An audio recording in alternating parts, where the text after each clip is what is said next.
The best advice Steve Jobs ever gave. Entrepreneurs all over the globe admire Steve Jobs, and for good reason. He was a bold visionary who completely revolutionized the tech industry.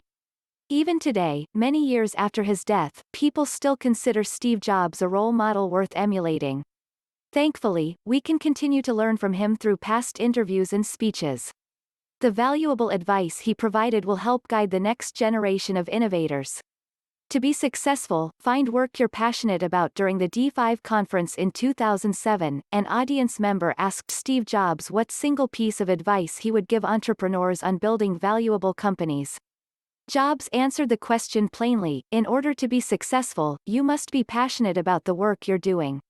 In giving his answer, Jobs acknowledged the fact that this piece of advice is widely circulated and generally regarded as true.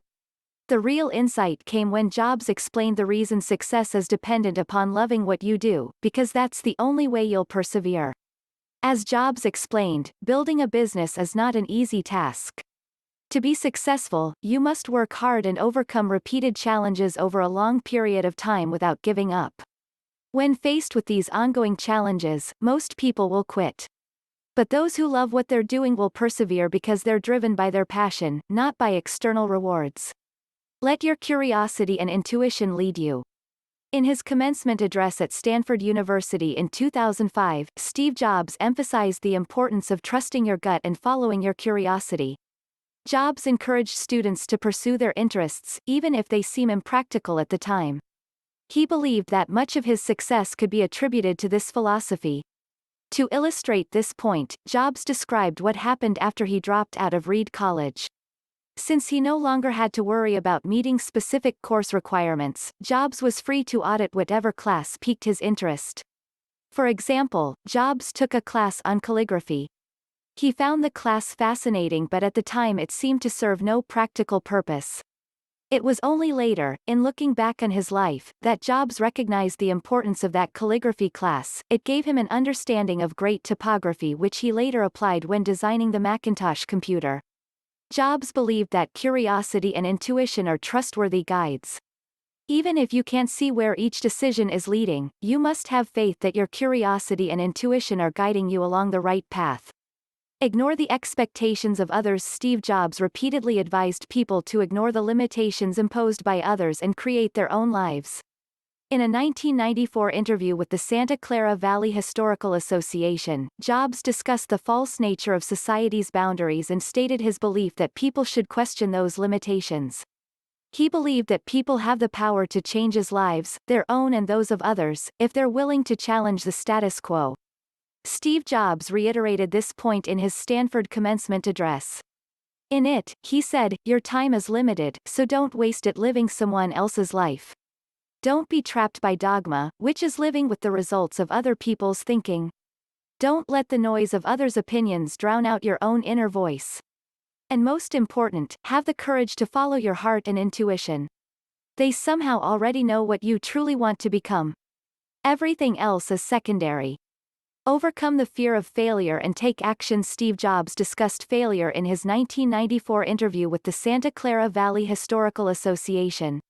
In the interview, Jobs describes calling Bill Hewlett, the co-founder of Hewlett-Packard, at his home in Palo Alto, California. Jobs, who was only 12 years old at the time, called to ask if Hewlett had any spare parts he could use to build a frequency counter. Hewlett not only gave Jobs the parts he requested, he also hired him to work on the assembly line building frequency counters the following summer. Jobs used this example to demonstrate that success only comes when you're willing to take action and go after what you want. Instead of fearing Hewlett's response and making excuses, Jobs took a chance, one that paid off. In the interview, Jobs states, "That's what separates the people that do things from the people that just dream about them. You've got to act and you've got to be willing to fail. Remember, there's a deadline." Steve Jobs knew what it was like to be constantly aware of your own mortality. He was first diagnosed with cancer in 2003 but didn't succumb to the disease until October of 2011. But even before his diagnosis, Jobs understood that every day is important because our time on this planet is limited.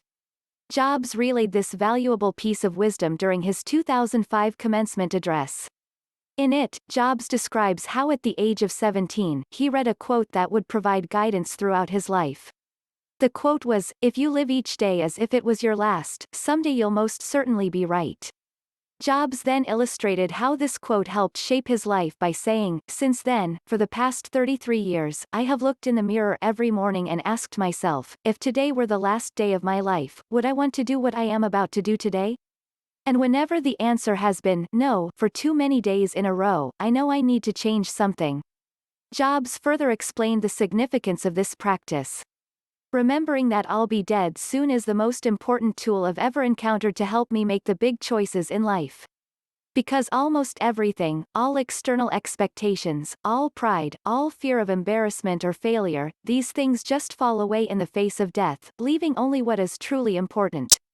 Remembering that you are going to die is the best way I know to avoid the trap of thinking you have something to lose. You are already naked. There is no reason not to follow your heart."